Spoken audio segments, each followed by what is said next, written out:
Students, पिछली class में हमने वर्क को डिफाइन किया था। पढ़ी गई चीज़ों को रिकलेक्ट करने के लिए फिर से हम कुछ क्वेश्चन से स्टार्ट करते हैं। एकदम simple question.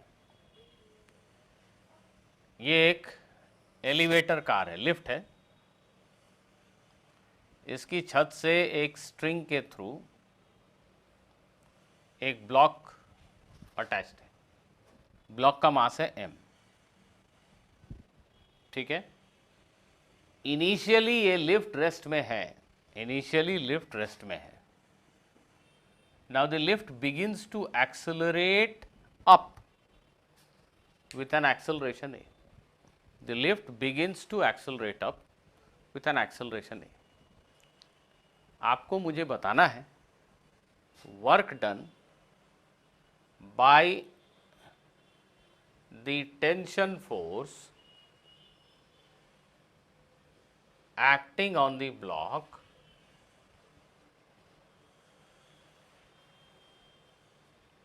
in time t.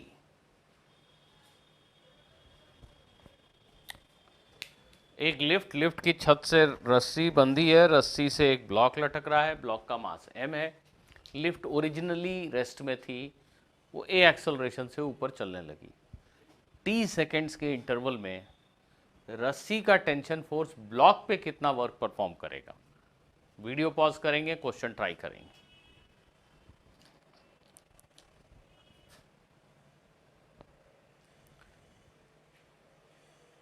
Students, because block का एक्सेलरेशन गिवन है तो हम टेंशन फोर्स को कैलकुलेट कर सकते हैं।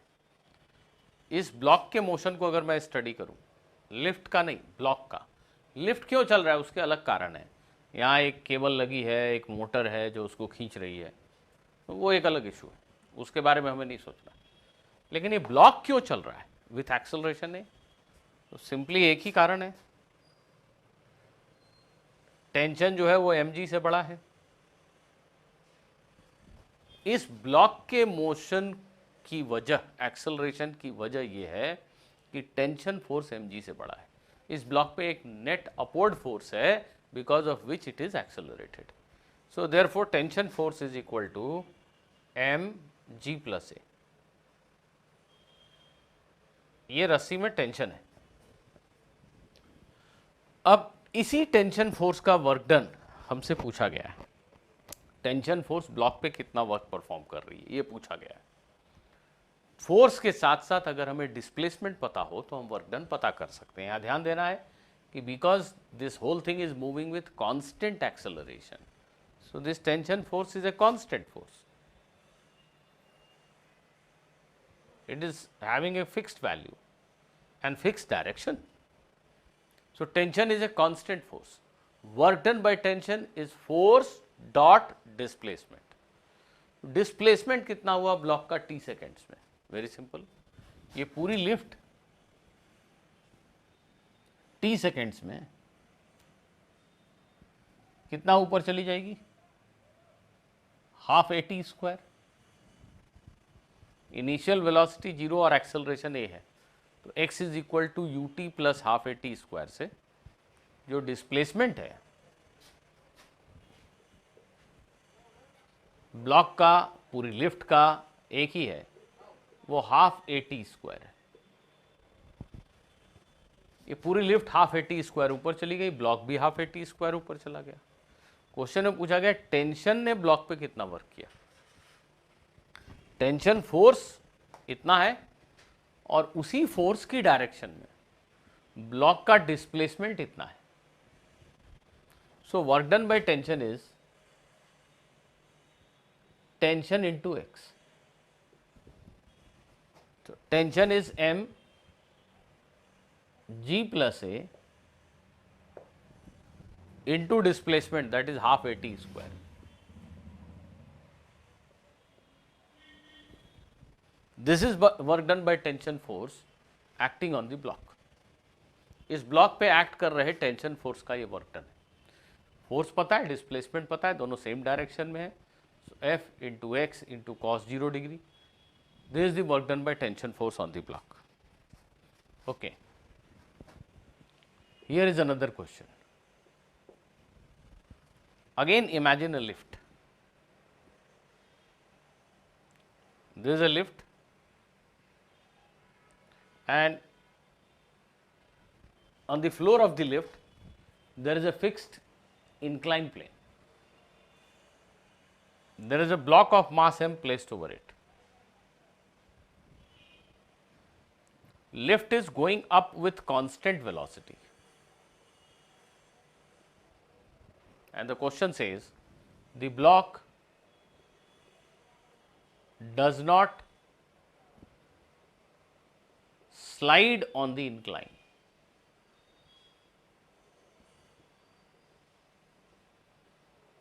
The block does not slide on the incline. The whole thing is going up with constant velocity. Find work done by friction force on this block in time t. Find work done by friction force on the block in time t. Find work done by the friction force on the block in time t. फिर से video pause कीजिए, question try कीजिए. ये block इस incline plane पर नहीं फिसलता. हाँ, one more thing is given, I am very sorry, theta is given, theta is known. अब वीडियो पॉज कीजिए प्लीज.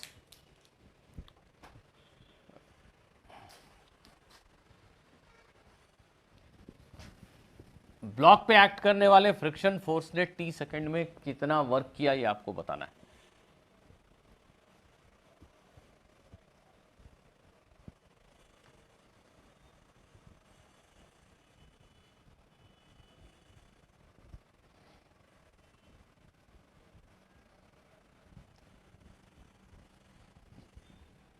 देखो, फिर से पिछले क्वेश्चन की तरह हम वर्क डन कैलकुलेट कर पाएंगे अगर हमें फोर्स, फ्रिक्शन फोर्स और ब्लॉक का डिस्प्लेसमेंट पता हो.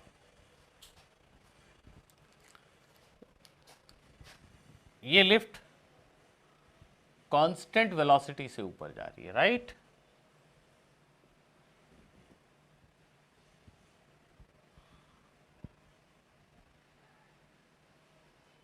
Constant velocity.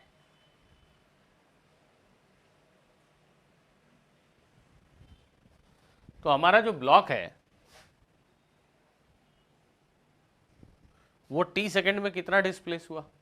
क्वेश्चन में ये भी लिखा गया block does not slide on the incline. इसका मीनिंग ये है कि अगर ये ब्लॉक इस रेड इंक के मार्क पे रखा था, इस इंक्लाइन प्लेन पे एक लाल धब्बा था, वहीं पे ब्लॉक रखा था, तो ब्लॉक अभी भी वहीं पे, अभी भी रेड इंक के मार्क पे ही है. ब्लॉक फिसल कर यहाँ नहीं आया. It does not slide on the incline plane. So displacement of the block is same as displacement of the lift. v constant speed से ये भी लिफ्ट के साथ साथ ऊपर जा रहा है. So displacement is obviously v into t in upward direction. v into t in upward direction. Now what is value of friction force acting on this block? Many of you might be wondering that I have not specified the coefficient of friction. Students, it is given in the question that block is not sliding, block is not rubbing on this incline. So the friction involved is static friction, and its value is definitely equal to mg sin theta, because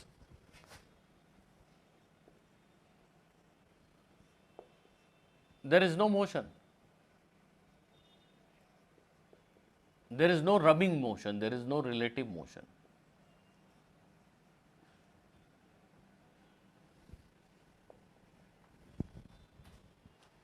This mg force has been resolved into two components, mg sin theta and mg cos theta. Normal reaction balances mg cos theta and friction balances mg sin theta. The block is moving up it has got velocity, but there is no acceleration.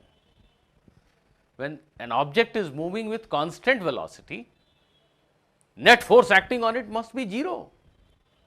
Motion से आपको प्रभावित नहीं होना है. Block is going up, yes it is going up, but with constant velocity there is no acceleration. If there is no acceleration, there is no question of any force.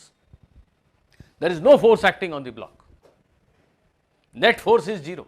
Even though it is moving with constant velocity. There is no acceleration. So, n must be equal to mg cos theta and friction must be exactly equal to mg sin theta. Then only this block will have no acceleration.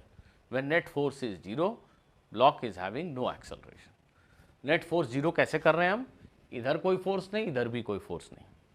Net force zero, no acceleration. So value of friction force is definitely mg sin theta. Is friction a constant force? Answer is yes. इस block के ऊपर friction force ऐसा लग रहा है, जब block यहां आ गया तो भी फ्रिक्शन फोर्स ऐसा ही लग रहा है. The direction of friction force through out the journey remains same. Its magnitude also remains same. The direction of friction force throughout the journey remains same and its magnitude also remains same. So, friction is a constant force, its direction and magnitude both are fixed, and the block has got displaced in vertical direction. Magnitude of displacement is Vt. So, this is the force we are concerned about.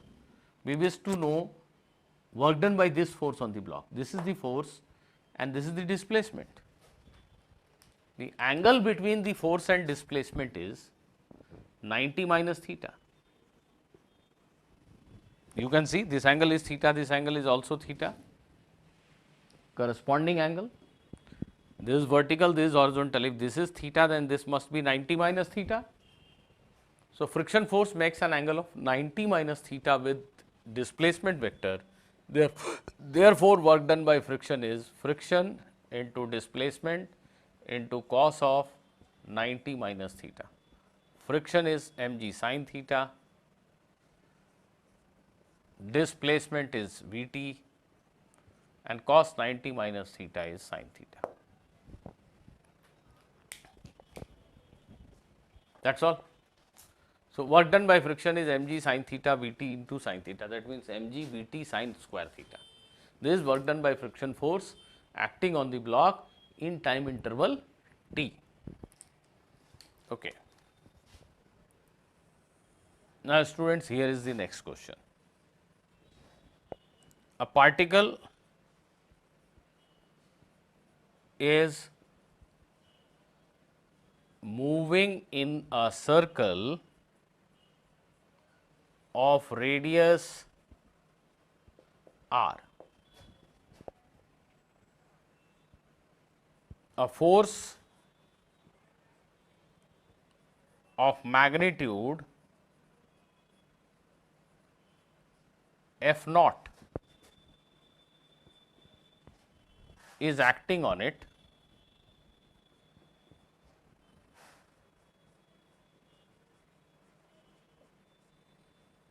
and remains and always remains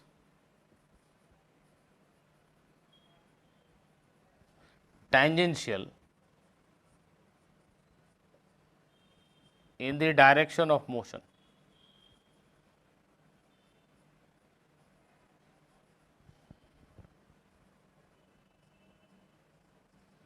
In the direction of motion.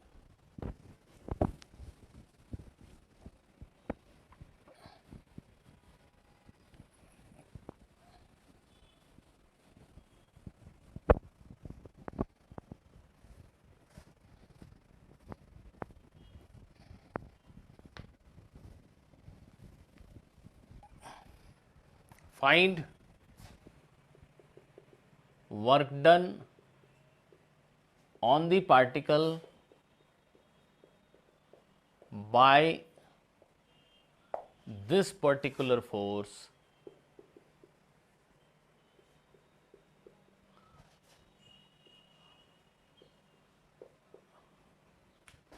in the interval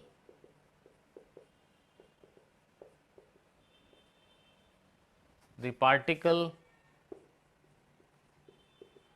completes one revolution.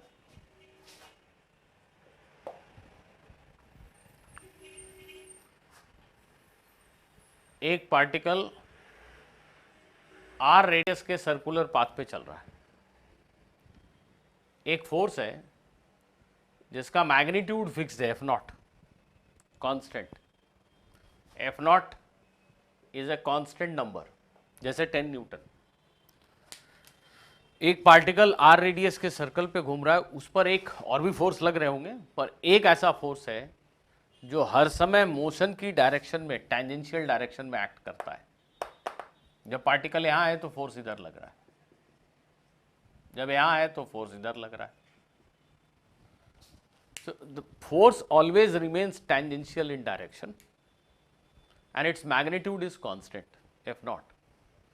How much work is performed by this force in the interval in which the particle makes one complete revolution? Particle जितनी देर में एक चक्कर लगाता है उतनी देर में इस force ने कितना वर्क किया, ये आपको बताना है। और आप में से बहुत सारे लोग आंसर दे रहे हैं, मुझे सुनाई दे रहा है। आप में से बहुत सारे लोग ज़ीरो बोल रहे हैं। तो स्टूडेंट्स, मैं आपको ये बता दूं कि ये ज़ीरो इनकरेक्ट आंसर है। हाँ, इनकरेक्ट आंसर है, ये सही आंसर नहीं है।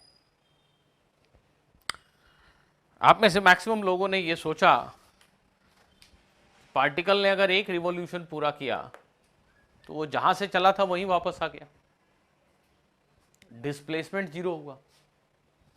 एक पार्टिकल यहां से चलकर अगर यहां आ गया तो डिस्प्लेसमेंट क्या हुआ, जीरो। और जब डिस्प्लेसमेंट जीरो हुआ तो वर्क डन क्या हुआ, zero. Force dot displacement work done होता है, इसलिए वर्क डन जीरो हुआ। लेकिन force dot displacement work done होता है ये तब जब फोर्स कांस्टेंट हो। अगर फोर्स वेरिएबल है, बदल रहा है, तो ऐसे फोर्स का वर्क डन हम ऐसा नहीं लिखते, फिर हमें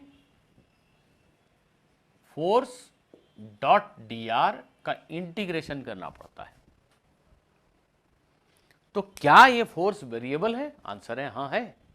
भले इसका मैग्नीट्यूड कांस्टेंट है एफ नॉट, से 10 न्यूटन, लेकिन इसका डायरेक्शन तो बदल रहा है। अभी इसका डायरेक्शन इधर है, अब इधर है, अब इधर है, अब इधर है। ये हर समय टेंजेंट के अलॉन्ग रहता है। ये एक ऐसा फोर्स है जिसका मैग्नीट्यूड तो फिक्स्ड है, पर इसका डायरेक्शन कंटिन्यूअसली चेंज हो रहा है। ये एक ऐसा फोर्स है जिसका मैग्नीट्यूड तो फिक्स्ड है, पर इसका डायरेक्शन कंटिन्यूअसली चेंज हो रहा है। तो ये कांस्टेंट फोर्स नहीं हुआ। फोर्स एक वेक्टर है, वो कांस्टेंट तभी कहा जाएगा जब मैग्नीट्यूड और डायरेक्शन दोनों फिक्स्ड हो। यहां पे फोर्स का डायरेक्शन फिक्स नहीं है, इसलिए ये कांस्टेंट फोर्स नहीं है। So force is not constant because its direction is changing. Direction of force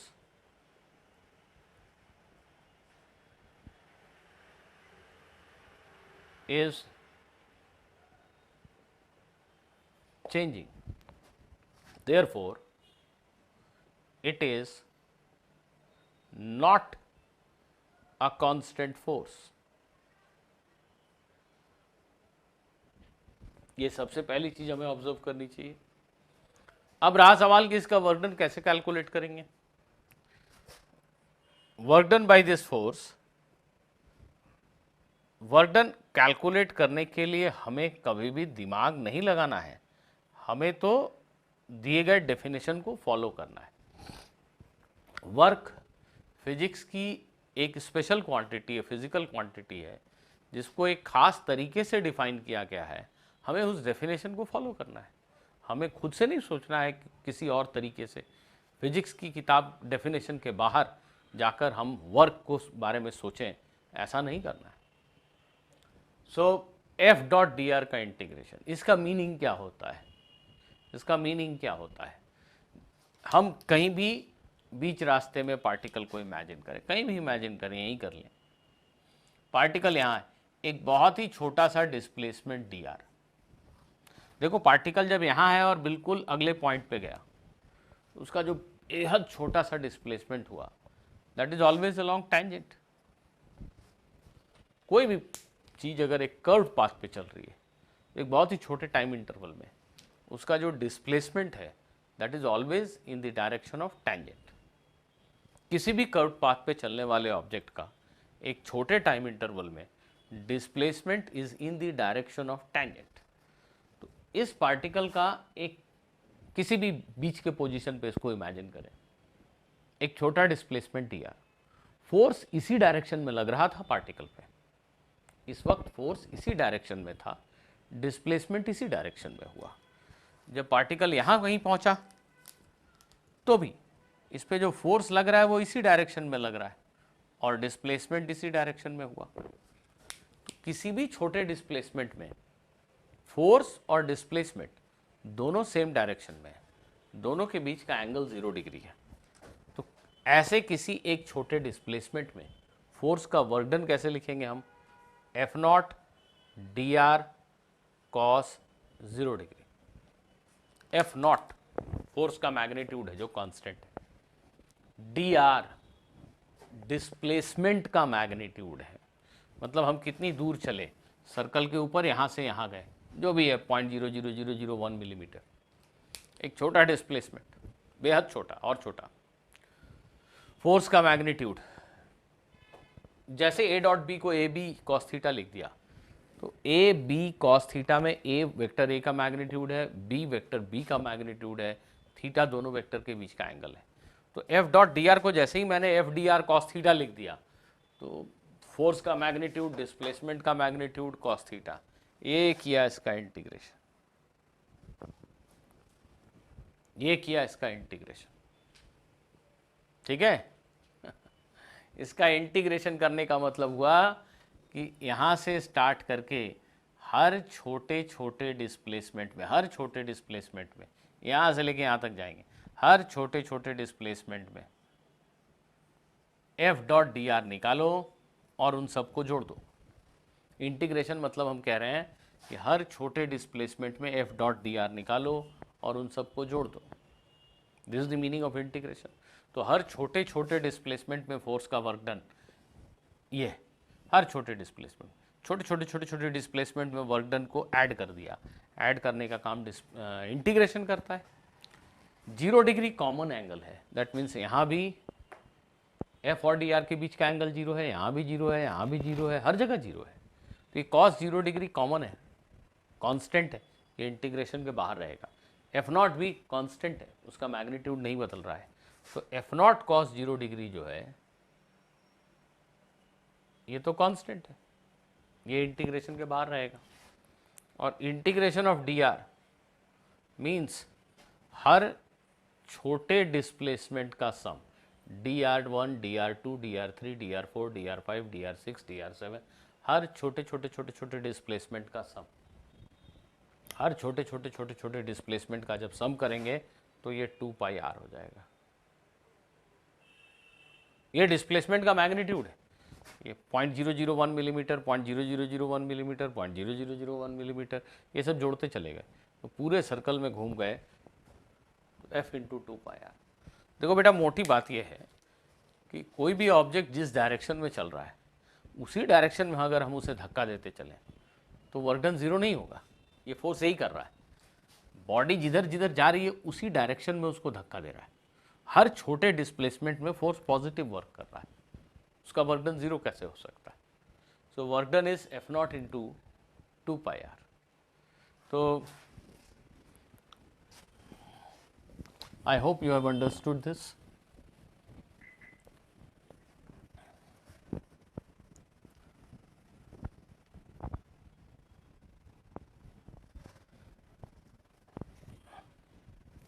अब मैं अगर आपसे एकदम सिंपल क्वेश्चन पूछूं, ऐसा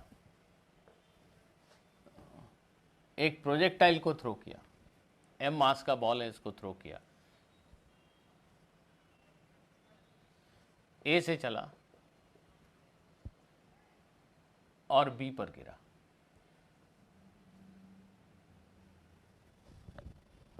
एक प्रोजेक्टाइल को थ्रो किया, ए से चला बी पर गिरा, एक प्रोजेक्टाइल को थ्रो किया, ए से चल के बी पे गिरा।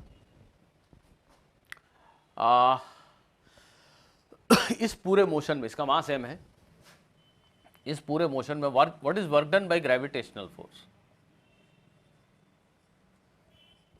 ए से चलकर बी तक आने में, पूरे फ्लाइट के पीरियड में ग्रेविटेशनल फोर्स ने कितना वर्क किया? A B is a horizontal ground, A B is a horizontal ground. यहां से एक प्रोजेक्टाइल चला और यहां गिरा, इस पूरे मोशन में ग्रेविटेशनल फोर्स ने बॉल पे कितना वर्क किया?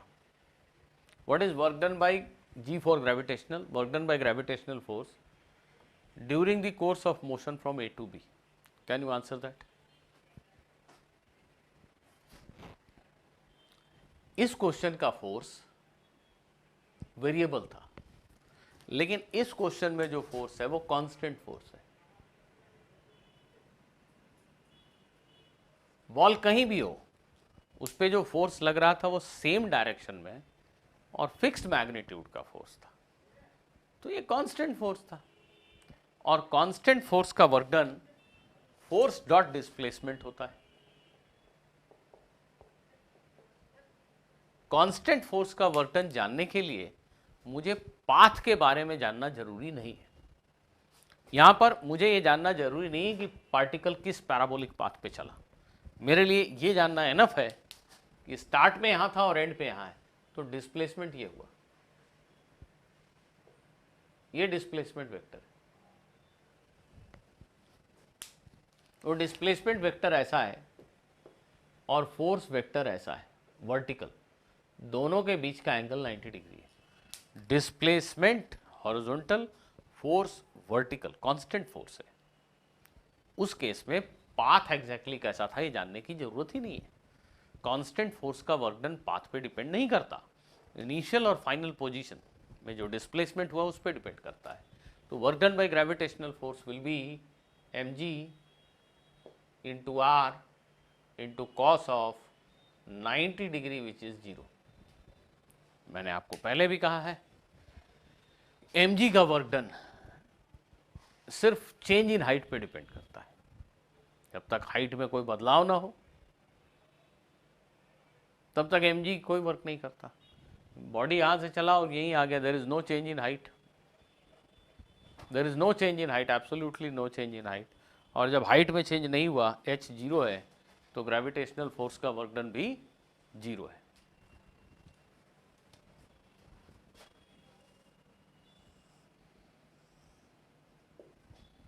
चलिए,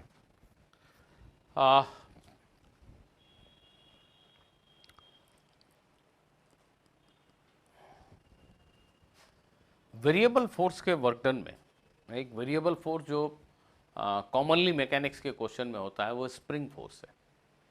तो क्यों ना हम वेरिएबल फोर्स के वर्क डन का एक एग्जांपल स्प्रिंग फोर्स को ही मान लें और work done by spring force समझने की कोशिश करें।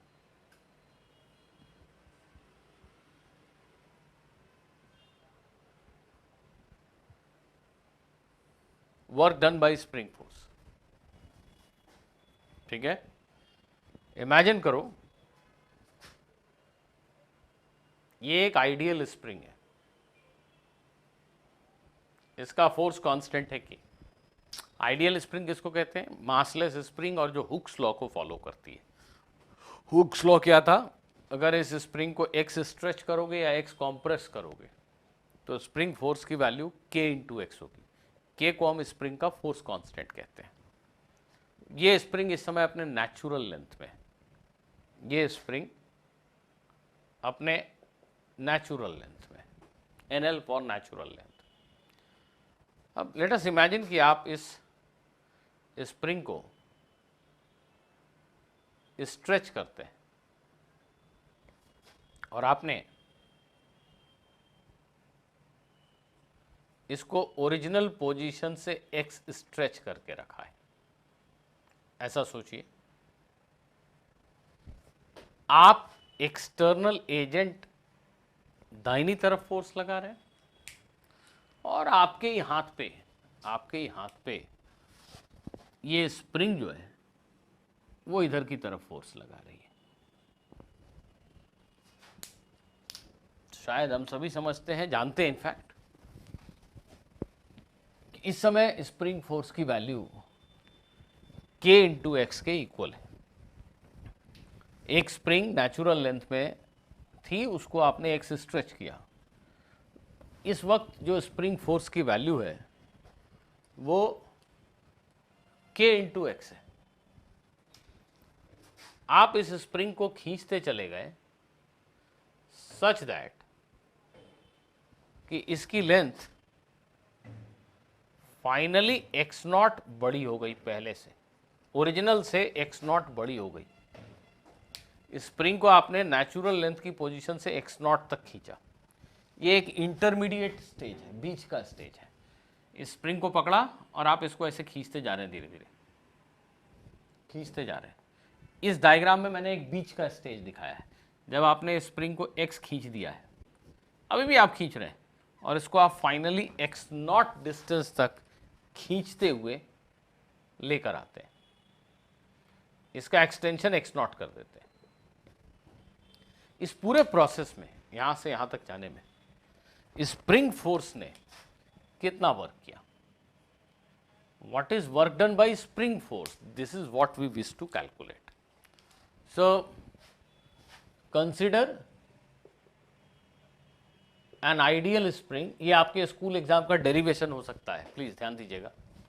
Consider an ideal spring of force constant K. It is stretched from its natural length to so as to give it an extension x not. हम इस स्प्रिंग को x not extension देना चाहते हैं। So in some intermediate stage, at an intermediate stage,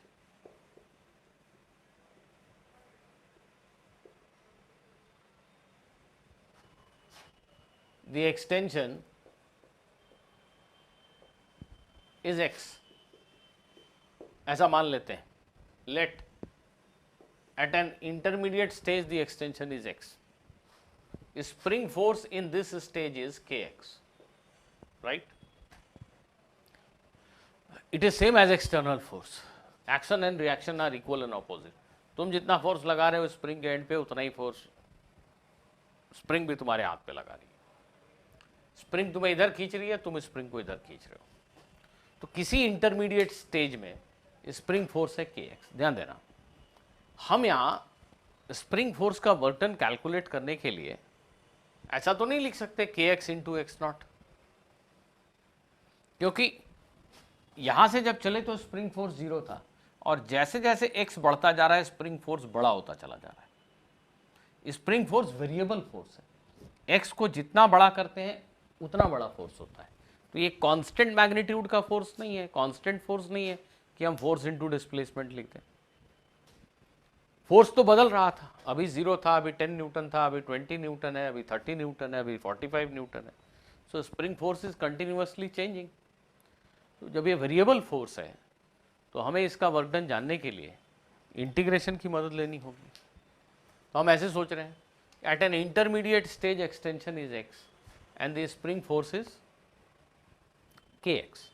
मान लो यहां से एक फर्दर dx डिस्प्लेसमेंट किया आपने।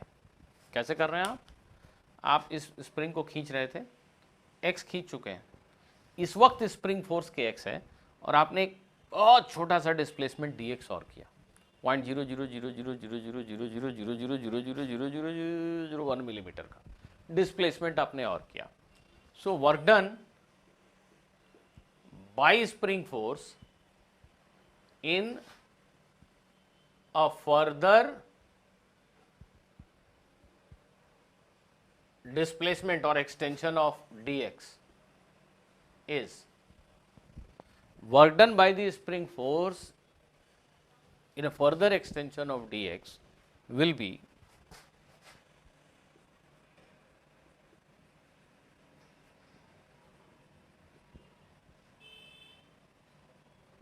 this much.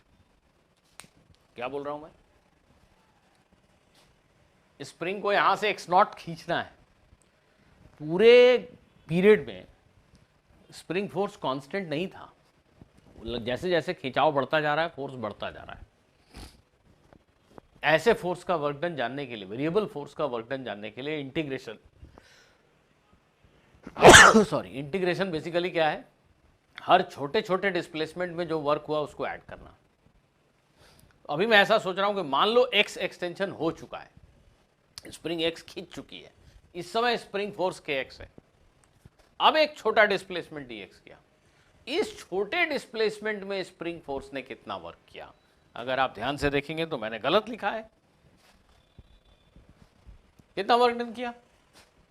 Spring force D x into cos 180 degree. गलत लिखा है ना? अब सही लिखा. स्प्रिंग फोर्स है इधर, डिस्प्लेसमेंट कर रहे हो तुम इधर, तुम इसे खींच रहे हो, तो स्प्रिंग फोर्स और डिस्प्लेसमेंट के बीच का एंगल है 180 डिग्री. तो स्प्रिंग फोर्स का वर्क डन निकाल रहे हैं. मेरा फोर्स जो अप्लाइड है, मैं जो फोर्स अप्लाई कर रहा हूं, उसका वर्क डन अगर लिख रहे होते तो फोर्स और dx डिस्प्लेसमेंट के बीच का एंगल 0 डिग्री होता. लेकिन स्प्रिंग फोर्स और डिस्प्लेसमेंट के बीच का एंगल 180 डिग्री है. So this will be equal to kx dx with a minus sign. fs की जगह लिखा kx, dx cos 180 डिग्री की जगह लिखा -1.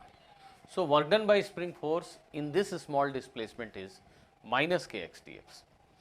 अब इसका मीनिंग ये हुआ कि यहाँ से लेके मुझे यहाँ तक जाना है, एक्स नॉट खींचना है. इस पूरे डिस्प्लेसमेंट को मैंने बहुत छोटे छोटे छोटे छोटे खंडों में बांट दिया. dx1 dx2 dx3 dx4, छोटे छोटे डिस्प्लेसमेंट. हर छोटे डिस्प्लेसमेंट में जो स्प्रिंग फोर्स ने वर्क किया उन सबको जोड़ना पड़ेगा, तब मुझे यहाँ से यहाँ तक जाने में स्प्रिंग फोर्स का वर्क डन मिलेगा. उन सभी छोटे छोटे वर्क डन को जोड़ने का काम इंटीग्रेशन करता है. तो हम लिखेंगे work done by the spring force when the extension is increased to x naught from 0 to x naught. Extension is made x naught starting from 0. The total work done by spring force will be summation of all these small work done, right? जिसको हम f dot dx का integration लिखें, या अब आप समझें कि ये जो छोटे छोटे वर्क डन है इसका समेशन लिखें, एक ही बात है. इसका integration minus kx dx, x changing from 0 to x naught. Student, मैं एक बार फिर से रिपीट कर रहा हूँ, जब फोर्स वेरिएबल है, बदल रहा है, तो उसका वर्क डन जानने के लिए मुझे f डॉट dr का इंटीग्रेशन करना पड़ता है. उसका मीनिंग होता है हर छोटे छोटे डिस्प्लेसमेंट में फोर्स का वर्क डन निकालो और उसको जोड़ो. जोड़ने का ये काम इंटीग्रेशन की मदद से ले रहे हैं हम. यहाँ से चले, फोर्स अलग था, स्प्रिंग फोर्स, यहाँ पहुँचे बढ़ गया, यहाँ पहुँचे और बढ़ गया, यहाँ पहुँचे और बढ़ गया. स्प्रिंग फोर्स बदल रहा है, वेरिएबल है. किसी x डिस्प्लेसमेंट के बाद स्प्रिंग फोर्स की वैल्यू kx है. अब मैंने थोड़ा सा इसको और खींचा dx, फोर्स इधर, डिस्प्लेसमेंट इधर, स्प्रिंग फोर्स का वर्क डन हुआ f dx cos 180 degree. cos 180 -1 होता है. यहाँ से स्टार्ट करके यहाँ तक जाने में हर छोटे छोटे डिस्प्लेसमेंट में स्प्रिंग फोर्स ने जो वर्क किया उन सब को ऐड करना है मुझे. ऐसे सभी छोटे छोटे वर्क डन को ऐड करना है. ऐड करने का काम इंटीग्रेशन से होता है. So work done by spring forces, के कांस्टेंट है, देखिए वो इंटीग्रेशन के बाहर रहेगा. x की पावर 1 का इंटीग्रेशन x स्क्वायर बाई 2,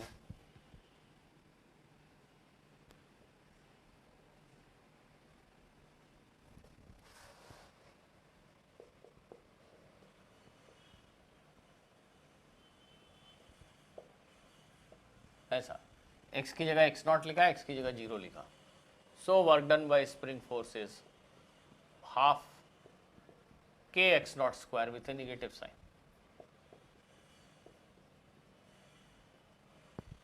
जब एक स्प्रिंग को आप x नॉट खींचते हो तो स्प्रिंग फोर्स का वर्क डन माइनस हाफ के एक्स नॉट स्क्वायर होता है, ठीक है, माइनस हाफ के x naught square.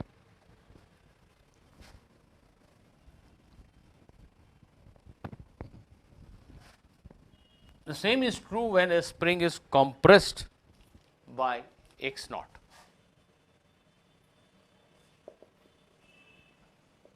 Work done by the spring force when the spring is compressed by x naught is minus half के x naught square. या आप खुद से प्रूव कर सकते हो, कोई भी स्टेप डिफरेंट नहीं है. ये स्प्रिंग ऐसी थी, ये नेचुरल लेंथ है. अब आप इस स्प्रिंग को कॉम्प्रेस करते जा रहे हो, आपने इसको एक्स कॉम्प्रेस कर दिया है, आप ऐसा फोर्स लगा रहे हो, लेकिन जो स्प्रिंग है वो तुम्हें बाहर की तरफ धकेल रही है. इधर स्प्रिंग फोर्स ऐसा है, तुमने इसको एक्स कॉम्प्रेस किया है, स्प्रिंग फोर्स की वैल्यू कितनी है, के एक्स. अब तुम इसको डी एक्स और प्रेस करो, मतलब इसको डी एक्स इधर और खिसकाओ, तो फिर से फोर्स और डिस्प्लेसमेंट ऑपोजिट डायरेक्शन में है. स्प्रिंग फोर्स नीला फोर्स, और तुम स्प्रिंग को कॉम्प्रेस कर रहे हो, डी एक्स इधर धकेला, तो फिर से डी एक्स डिस्प्लेसमेंट में जो वर्क डन होगा वो इतना ही होगा.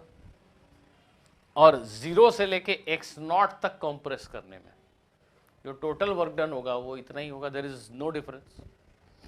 तो आप याद रखें कि एक स्प्रिंग को जब एक्स नॉट खींचा, पुल किया या स्ट्रेच किया या एक्स नॉट कॉम्प्रेस किया, दोनों ही केसेस में स्प्रिंग फोर्स का वर्क डन माइनस हाफ के एक्स नॉट स्क्वायर होता है. स्प्रिंग फोर्स का वर्क डन माइनस हाफ के एक्स नॉट स्क्वायर होता है, whether it is stretched by x naught और it is compressed by x naught. It doesn't make any difference whether it is stretched by x naught or compressed by x naught. Work done by spring force is minus half k x naught square.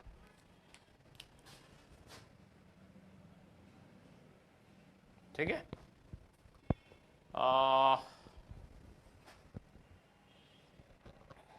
Does it mean that a spring never performs positive work? Does it mean that spring never performs positive work? No, it doesn't mean that. Depends. देखो, अगर एक spring compressed है पहले से, ये इसकी natural length position है, ये स्प्रिंग पहले से एक्स नॉट कॉम्प्रेस्ड है, और अब हम इसे अलाउ करें अपने नेचुरल लेंथ में जाने को. When a spring moves from compressed position to natural length position, इस केस में ये कॉम्प्रेस स्प्रिंग मुझे बाहर की तरफ धक्का देगी ऐसे, और डिस्प्लेसमेंट भी इधर ही हो रहा है. इस बार स्प्रिंग पॉजिटिव वर्क करेगी क्योंकि फोर्स और डिस्प्लेसमेंट दोनों सेम डायरेक्शन में. सिमिलरली अगर एक स्प्रिंग स्ट्रेच्ड थी, ये फिर से नेचुरल लेंथ है, ये स्ट्रेच्ड स्प्रिंग अगर अपने नेचुरल लेंथ की तरफ लौट के आती, मैंने स्प्रिंग को खींच के रखा है, अब छोड़ा, जाने दिया यहाँ तक, तो स्प्रिंग फोर्स भी इधर है, डिस्प्लेसमेंट भी इधर है, वर्क डन पॉजिटिव होगा. सो work done by spring force is positive when a stretched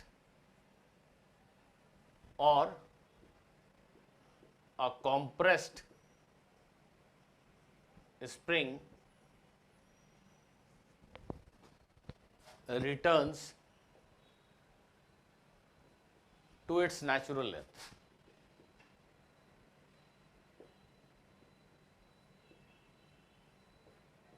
जब भी एक पहले से कॉम्प्रेस्ड स्प्रिंग या स्ट्रेच्ड स्प्रिंग को हम अलाउ करेंगे नेचुरल लेंथ में जाने के लिए, तो स्प्रिंग फोर्स का वर्क डन पॉजिटिव होगा। हाँ, फॉर्मूला एक्सप्रेशन वही होता है, एक्स नॉट कॉम्प्रेस था नेचुरल लेंथ में आ गया, या एक्स नॉट स्ट्रेच था नेचुरल लेंथ में आ गया, दोनों ही केस में स्प्रिंग फोर्स का जो वर्क डन होगा वो प्लस हाफ के एक्स नॉट स्क्वायर होगा।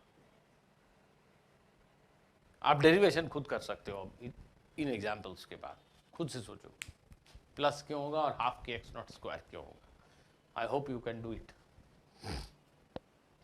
सो स्प्रिंग जब स्ट्रेच हो रही है या कॉम्प्रेस हो रही है तो निगेटिव वर्क करती है, और जब कॉम्प्रेस से ओरिजिनल पोजीशन की तरफ जा रही है या स्ट्रेच्ड पोजीशन से ओरिजिनल पोजीशन की तरफ जा रही है, उस केस में स्प्रिंग पॉजिटिव वर्क करती है। और जब स्प्रिंग को नेचुरल लेंथ से स्ट्रेच करेंगे, डिफॉर्म करेंगे या कॉम्प्रेस करेंगे तो वो निगेटिव वर्क करती है। तो this is what we have learned, and magnitude of work done in all these cases is half के एक्स नॉट स्क्वायर। ये फॉर्मूला इंपॉर्टेंट है, याद रखेंगे, ठीक है। यहाँ पे स्टूडेंट्स मैं ये भी कहना चाहूँगा कि अगर कोई पूछे कि इस स्प्रिंग को स्ट्रेच करने में या कॉम्प्रेस करने में मैंने कितना वर्क किया, एक्सटर्नल एजेंट ने कितना वर्क किया, तो it will be plus half के x naught square. So work done against spring force, यहाँ मैं ऐसा लिख देता हूँ, बल्कि एक special note, work done against a force against a particular force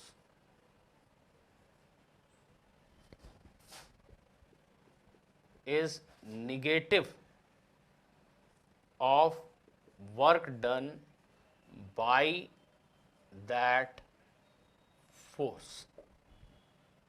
देखो ये इंपॉर्टेंट, याद करना, कहीं पे भी आपको क्वेश्चंस, बहुत सारे क्वेश्चंस में, बहुत सारे डिस्कशन में ये फ्रेज मिलेगा, work done against friction, calculate work done against friction. इसका क्या मतलब हुआ? Work done by friction calculate करो और उसके आगे माइनस साइन लगा दो। अगर किसी क्वेश्चन में फ्रिक्शन फोर्स का वर्क डन -20 जूल है, मान लो -20 जूल फ्रिक्शन का वर्क डन है, और किसी ने कहा calculate work done against friction, तो आंसर होगा 20 joule. Work done against friction is negative of work done by friction. This is true for any force. Work done against a particular force is negative of work done by that force. So if somebody asks you what is work done against the spring force when it is stretched by x naught, what is work done against spring force when it is stretched by x naught? जब spring को x naught खींचा तो work done by spring force is minus half के x naught square. जब spring को x naught खींचा तो work done by spring force is minus half के x naught square. Work done against spring force will be negative of that is half के x naught square. समझ रहे हो क्या बोल रहा हूं? किसी ने पूछा what is work done against spring force when the spring is stretched from natural length to X naught, the answer will be plus half k x naught square. Work done against the spring force when the spring is stretched from natural length position to an extension x is plus half k x square। क्यों? क्योंकि work done, this is negative of work done by the spring force. एक spring को natural length से खींचा x तक, x length बढ़ा दी उसकी, तो स्प्रिंग फोर्स का वर्क डन अभी अभी हमने पढ़ा होता है -12kx²। Negative of that is work done against the spring force. So work done against a particular force is negative of work done by that force. उस फोर्स को overcome करने में जो वर्क किया गया, किसी और फोर्स ने किया ऑफ कोर्स, जैसे स्प्रिंग को खींचते समय मैं जो फोर्स लगा रहा हूं उसने वर्क किया, तो स्प्रिंग फोर्स को ओवरकम करने में, स्प्रिंग फोर्स को फाइट करने में मैंने कितना वर्क किया, 12kx², राइट।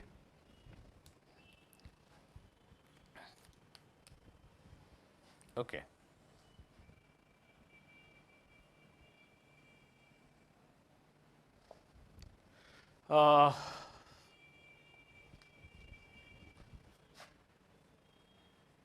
एक क्वेश्चन के थ्रू बल्कि इस बात को समझते हैं। Suppose a question says in a two-dimensional space a force varies according to this expression। अभी आता हूं, बताता हूं क्या मीनिंग है इसका। The point of application of the force gets displaced from 0 0 origin to 2, 2 metre later से। सब कुछ ऐसा ही यूनिट्स में है, force is in newton and displacement is in metre. What is work done by the force? Question is find work done by the force.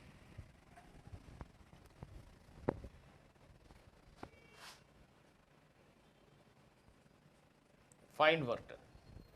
सबसे पहले इसका क्या मीनिंग है? एक 2 डायमेंशनल स्पेस है, जैसे कि ये बोर्ड की सरफेस, व्हाइट बोर्ड की सरफेस, कोई पार्टिकल यहां रखा हो तो उस पर जो फोर्स लग रहा है वो 0 है, 0i 0j। लेकिन वही पार्टिकल अगर 1, 1 पे रखा हो तो उस पर फोर्स है 1i cap plus 1j cap, मतलब फोर्स 1 न्यूटन x डायरेक्शन में, 1 न्यूटन y डायरेक्शन। तो बेसिकली जो रिजल्टेंट फोर्स उस पार्टिकल पे लग रहा है वो इधर है। सिमिलरली जब पार्टिकल 2, 2 पे है तो उस पे फोर्स है 2i 2j, ऐसा फोर्स। जब पार्टिकल यहां पे है 2, 0 पे, x2 y0, तो उस पर फोर्स लग रहा है 2i कैप, ऐसा कुछ। तो अलग अलग पोजीशन पे फोर्स अलग अलग है। ऐसा हो सकता है बहुत सारे फोर्सेस के साथ ऐसा है कि पोजीशन बदलने से फोर्स का डायरेक्शन, मैग्नीट्यूड दोनों चेंज हो सकता है। भाई शायद आप सभी समझते हो, ग्रेविटेशनल फोर्स के बारे में ये आपने पढ़ा है। ये मास है m, इस मास m को यहाँ रखें तो इसने इस पे जो फोर्स लगाया वो इधर है, इसका मैग्नीट्यूड है Gmm/r²। इस पार्टिकल को यहाँ रखें तो फोर्स इधर ही होगा, लेकिन बहुत बड़े मैग्नीट्यूड का होगा, डिस्टेंस कम हो गया। लेकिन इस पार्टिकल को यहाँ रखते तो इस पे लगने वाले फोर्स का डायरेक्शन बदल गया। अगर r डिफरेंट है तो मैग्नीट्यूड भी बदल गया। तो हम क्या देखते हैं कि इस पार्टिकल की पोजीशन बदलने से उस पर एक्ट करने वाला फोर्स बदल जाता है। तो ऐसे एक हाइपोथेटिकल सिचुएशन इमेजिन कीजिए कि एक पार्टिकल को इस बोर्ड की प्लेन में, XY प्लेन में हम अगर अलग अलग पोजीशन पे रखते हैं तो उस पर अलग अलग फोर्स लगता है, और वो जो फोर्स है वो इस इक्वेशन से दिया जाता है। पार्टिकल को ओरिजिन से 2, 2 तक मूव किया गया। इस प्रोसेस में फोर्स ने कितना वर्क किया, ऐसा क्वेश्चन में पूछा गया है। तो सर्टेनली फोर्स जो है, force is a variable force. ये फोर्स वेरिएबल फोर्स है, अलग अलग एक्स वाई पे अलग अलग वैल्यू है उसकी। ऑरिजिन से 2, 2 तक गए तो रास्ते में फोर्स बदल रहा था। वेरिएबल फोर्स का वर्क डन जानने के लिए हमें एफ डॉट डी आर का इंटीग्रेशन करना पड़ता है इनिशियल पोजीशन से फाइनल पोजीशन तक, I for initial, F for final, है ना। एफ डॉट डी आर का इंटीग्रेशन करना पड़ता है। अब प्लीज ध्यान से देखो,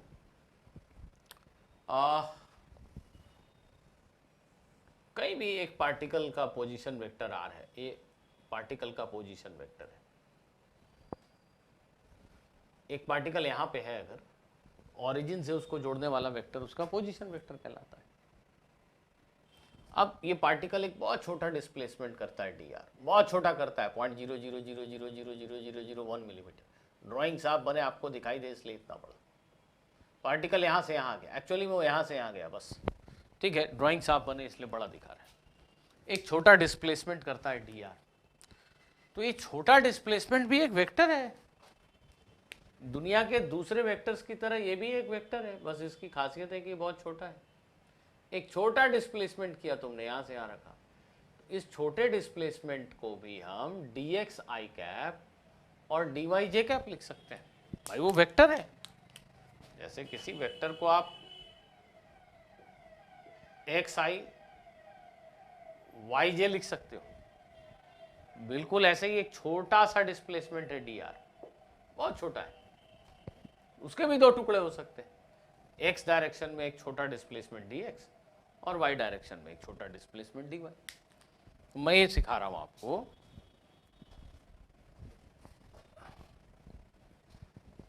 कि ये जो एफ डॉट डी आर है, इसमें एफ तो गिवन है, डी आर को हम डी एक्स आई कैप और डी वाई जे कैप लिख सकते हैं। डी आर क्या है?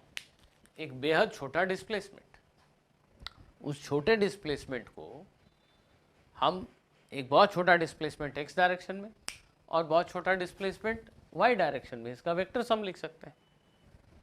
तो बेसिकली जो एफ डॉट डी आर है,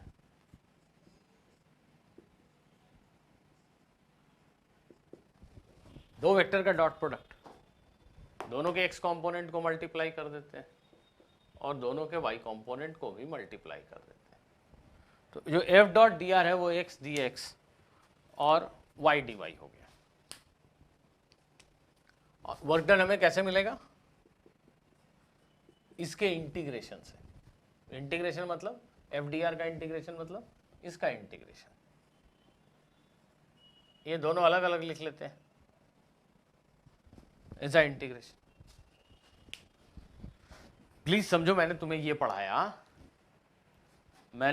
पढ़ाया कि एक छोटे डिस्प्लेसमेंट को डी एक्स आई कैप डी वाई जे कैप लिख सकते हैं। फोर्स और छोटा डिस्प्लेसमेंट, डॉट प्रोडक्ट दो वेक्टर का x1 x2 x dx y1 y2 y dy, ये f डॉट डी आर की जगह हम ये लिख सकते हैं और इसका इंटीग्रेशन करना है। कहाँ से कहाँ तक?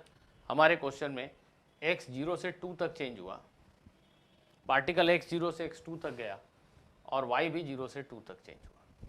तो ये इंटीग्रेशन करना सभी को आता है। ये x स्क्वायर बाई 2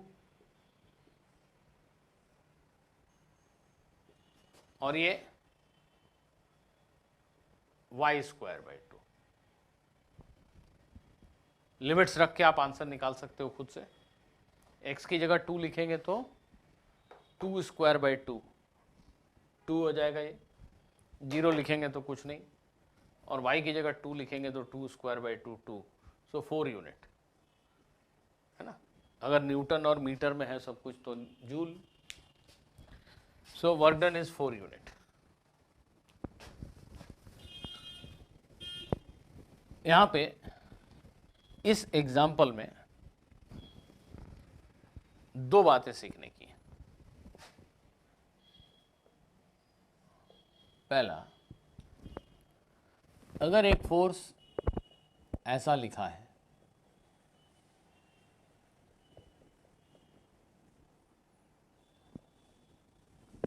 जैसे Fx मतलब फोर्स का x कंपोनेंट, इस क्वेश्चन में Fx की जगह पे x था, Fy मीन्स फोर्स का y कंपोनेंट y था। फोर्स अगर ऐसा है then work done by the force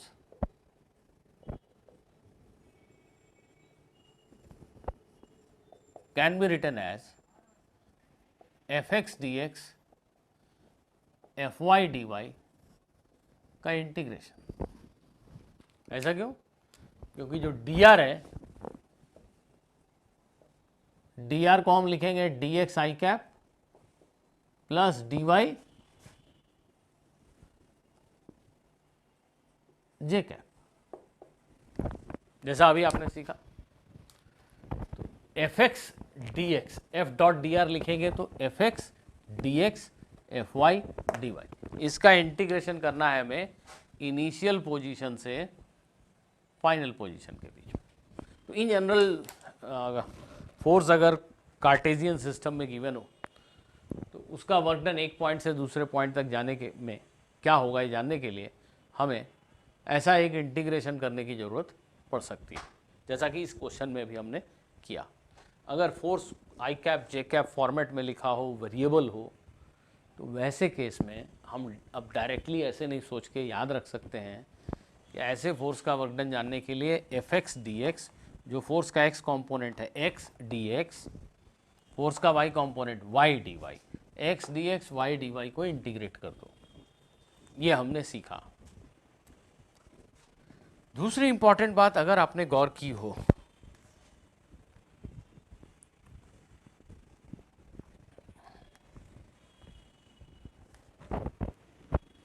इस लास्ट क्वेश्चन में फोर्स का वर्क डन कैलकुलेट करते समय हमें ये जानने की जरूरत नहीं पड़ी कि पार्टिकल को किस पाथ से ऑरिजिन से 2,2 तक लेकर जाया गया। इस क्वेश्चन में ये नहीं बताया गया था और ना हमें ज़रूरत पड़ी इस बात की कि पार्टिकल यहाँ था और फाइनली यहाँ पहुँचा, तो आखिर ये किस रास्ते से यहाँ से आ गया, सीधे रास्ते से गया या किसी ऐसे रास्ते से गया या किसी ऐसे रास्ते से गया। इस बारे में न तो कोई जानकारी दी गई थी और न हमें उस जानकारी की जरूरत पड़ी। पार्टिकल इस पॉइंट से इस पॉइंट तक किसी भी रास्ते से गया हो, फोर्स का वर्क डन यही है इस क्वेश्चन में, सभी क्वेश्चन में नहीं, इस क्वेश्चन में। ऐसे फोर्स जिनका वर्क डन पाथ पर डिपेंड नहीं करता, ऐसे फोर्स जिनका वर्क डन पाथ पर डिपेंड नहीं करता, सिर्फ इनिशियल और फाइनल पोजीशन की लोकेशन पे डिपेंड करता है, ऐसे सभी फोर्सेस को हम कंजर्वेटिव फोर्स कहते हैं। ऐसे फोर्स जिनका वर्क डन पाथ पर डिपेंड नहीं करता, ऐसे सभी फोर्सेस को हम कंजर्वेटिव फोर्स कहते हैं। तो हम जरा आगे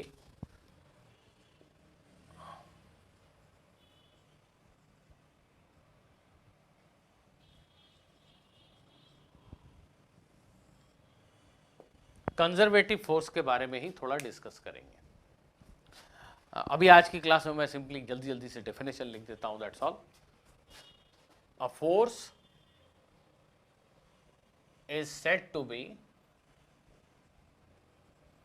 conservative if its work done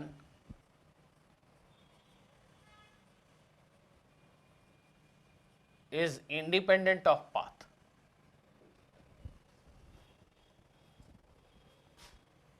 और एक ही बात है, a force is conservative, बल्कि इसको ऐसा लिखने से आप सोचेंगे कि ये दो अलग अलग बातें हैं। मैं ये लिख दे रहा हूं यहाँ पे, work done bye a conservative force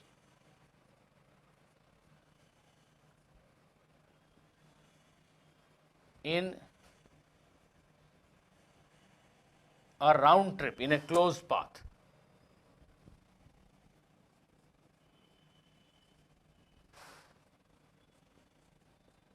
is 0.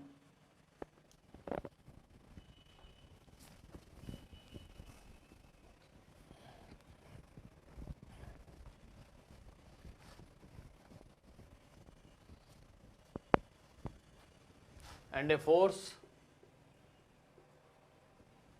is said to be non-conservative if its work done is path dependent.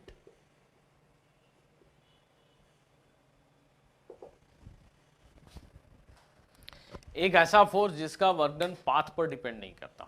जैसे अभी आपने एग्जांपल जो पिछला क्वेश्चन आपने बनाया उसमें देखा, हमें जानने की जरूरत ही नहीं थी कि पार्टिकल को किस पाथ से 0 0 से 2 2 तक लेकर गए, किसी भी पाथ से गए हो फोर्स का वर्क डन सेम है। ऐसा फोर्स जिसका वर्क डन पाथ पर डिपेंड नहीं करता उसको कंजर्वेटिव फोर्स कहते हैं।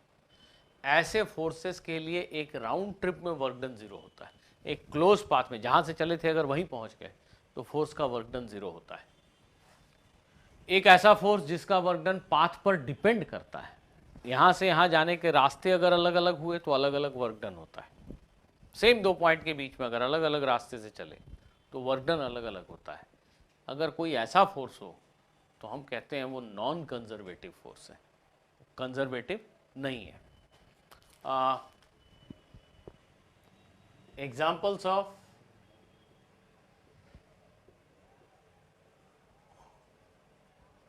conservative force: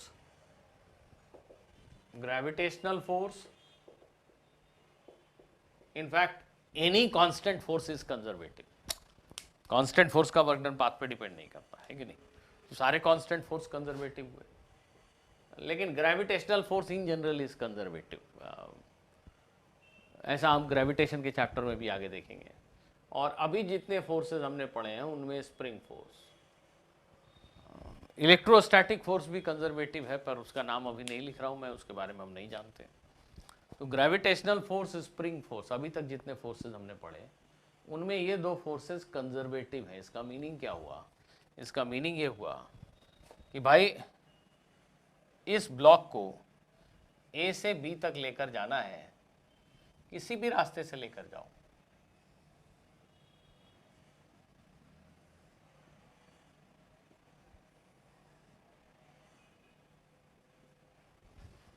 इस पेन को यहां से यहां लेकर जाना है, किसी भी रास्ते से लेकर जाओ, mg फोर्स का वर्क डन सेम होता है। हम ऐसा पहले देख चुके हैं कि mg का वर्क डन सिर्फ h पे डिपेंड करता है, वर्टिकल हाइट पे। सो पाथ 1 में वर्क डन, पाथ 2 में वर्क डन, पाथ 3 में वर्क डन ग्रेविटेशनल फोर्स के लिए सेम है। mg का वर्क डन इस रास्ते से यहां जाने में, इस रास्ते से जाने में और इस रास्ते से जाने में सेम है। ऐसा फोर्स जिसका वर्क डन पाथ पर डिपेंड नहीं करता, किसी भी पाथ से ए से बी जाओ उसका वर्क डन सेम होता है, ऐसे फोर्स को कंजर्वेटिव फोर्स कहते हैं। और इसी ग्रेविटेशनल फोर्स का वर्क डन राउंड ट्रिप में 0 होता है। इसका मीनिंग ये हुआ कि अगर हम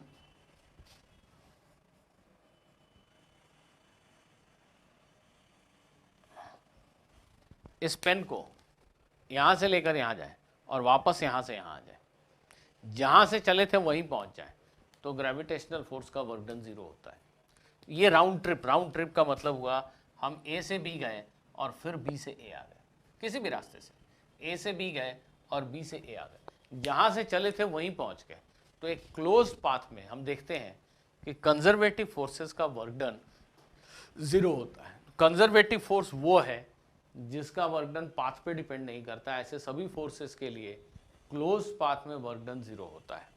और नॉन कंजर्वेटिव फोर्स वो है जिसका वर्क डन पाथ पे डिपेंड करता है। एक और example spring force. Spring force के केस में इसका क्या मतलब है? ये स्प्रिंग है, इसको तुम्हें एक्स स्ट्रेच करना है, स्प्रिंग फोर्स का वर्क डन -12 के x0 स्क्वायर। एक्स कैसे भी स्ट्रेच करो, कई पाथ हो सकते हैं। एक ऐसा सीधा खींच दिया एक्स, एक पाथ ऐसा हो सकता है कि पहले थोड़ा कंप्रेस किया, फिर स्ट्रेच किया, फिर कंप्रेस किया और अब फाइनली एक्स खींचा। एक पाथ ऐसा हो सकता है कि रुक के फिर थोड़ा कंप्रेस किया, फिर रुका। अलग बहुत सारे अलग अलग तरीके हो सकते हैं जिससे हम स्प्रिंग को फाइनल एक्सटेंशन एक्स तक पहुंचाएं। कोई फर्क नहीं पड़ता, सभी केसेस में स्प्रिंग फोर्स का वर्क डन -12 के x0 स्क्वायर होता है। स्प्रिंग फोर्स का वर्क डन, ग्रेविटेशनल फोर्स का वर्क डन पाथ पे डिपेंड नहीं करता। ऐसे फोर्सेस को हम कंजर्वेटिव फोर्स कहते हैं। फ्रिक्शन, फ्रिक्शन का वर्क डन ना तो राउंड ट्रिप में जीरो होने की गारंटी है, ना इस बात की गारंटी है कि उसका वर्क डन पाथ पे डिपेंड नहीं करेगा। हकीकत है कि एक ब्लॉक को मैं यहां से लेकर यहां तक जाऊं, इस रास्ते से, इस रास्ते से और इस रास्ते से, तो जो एयर रेजिस्टेंस फोर्स उस पर लग रहा है, जिसको हम नॉर्मली इग्नोर कर देते हैं, पर ठीक है, एयर रेजिस्टेंस फोर्स के बारे में सोचें तो इस रास्ते से यहां जाना, इस रास्ते से जाना और इस रास्ते से जाना, तीनों रास्तों में हो सकता है एयर रेजिस्टेंस फोर्स का वर्क डन अलग अलग हो। तो एयर रेजिस्टेंस एक नॉन कंजर्वेटिव फोर्स है, कंजर्वेटिव नहीं है। कंजर्वेटिव फोर्सेस के बारे में हम इसलिए पढ़ रहे हैं कि हम आगे सीखेंगे कि पोटेंशियल एनर्जी टर्म हम सिर्फ कंजर्वेटिव फोर्सेस के लिए ही डिफाइन कर सकते हैं। तो स्टूडेंट्स, इनफैक्ट आज की क्लास हम यहीं रोकते हैं। अब अगली क्लास में हम इसको एक बार और रिफ्रेश करेंगे, एक बार और याद करेंगे और फिर अपने अगले टॉपिक पावर के बारे में पढ़ेंगे। Thank you.